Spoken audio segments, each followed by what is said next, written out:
હવે આગળ વાત અમદાવાદની અમદાવાદમાં હેરિટેજ સ્થળોની સુરક્ષાને લઈ અને સવાલ ઉઠે તે પ્રકારની ઘટના અમદાવાદમાં હેરિટેજ સ્થળો સુરક્ષિત નથી સરખેજ રોઝાના ગુંબજના કળશની ચોરી થઈ છે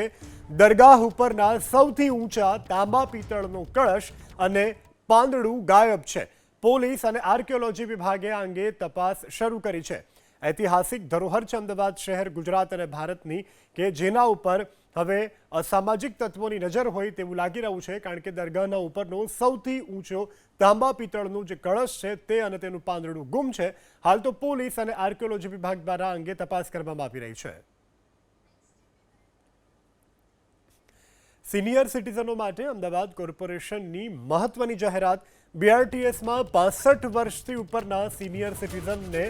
મફત પાસની સુવિધા પાસ કઢાવ્યા બાદ સિનિયર સિટીઝન બીઆરટીએસમાં કરી શકશે વિનામૂલ્ય મુસાફરી અમદાવાદમાં બીઆરટીએસમાં દિવ્યાંગો માટે હાલ જે મુસાફરી છે તે મફત છે ત્યારે હવે જે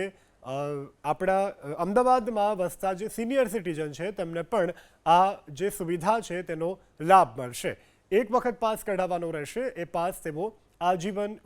યુઝ કરી શકશે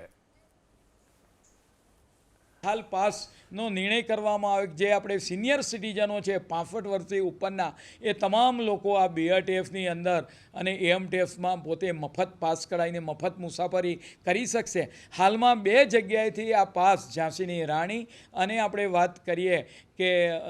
સોનીની ચાલી આ 2 જગ્યાએથી પરંતુ ઓનલાઈન કોઈને કાઢવું હોય તો એ પોતાને ઘરે બેઠા પણ કાઢી શકશે તદુપરાંત ટૂંક સમયની અંદર નજીકની વોર્ડ ઓફિસમાં આ બીઆરટીએસ અને એએમટીએસના પાસ કાઢી આપવામાં આવશે પરિણામે એમાં અલગ અલગ પ્રકારની આપણે વાત કરીએ કે સુવિધા પણ મૂકી છે 1 વર્ષનો પાસ કઢાવી શકે બંનેના કોમ્બો પાસ એએમટીએસ અને બીઆરટીએસ સંયુક્ત પાસ પણ કરાવી શકે તો આ રીતે આપણે વાત કરીએ કે લોકોની ટ્રાન્સપોર્ટેશનની સુવિધા માટે આ પાસ માટેની આ સુવિધા ઊભી કરવામાં આવી છે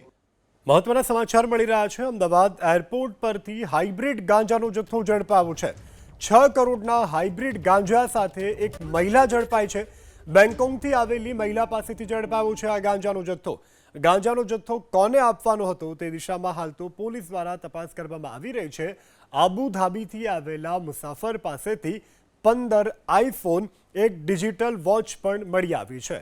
તો હાલ તો આ હાઇબ્રિડ ગાંજો મળી આવતાની સાથે જ તપાસના ચક્રો ગતિમાન કરવામાં આવ્યા છે ગાંજાનો જથ્થો કોને આપવાનો હતો તે દિશામાં હાલ તપાસ શરૂ છે અને આ સાથે આબુધાબીથી આવેલા મુસાફર પાસેથી 15 આઈફોન એક ડિજિટલ વોચ મળી આવી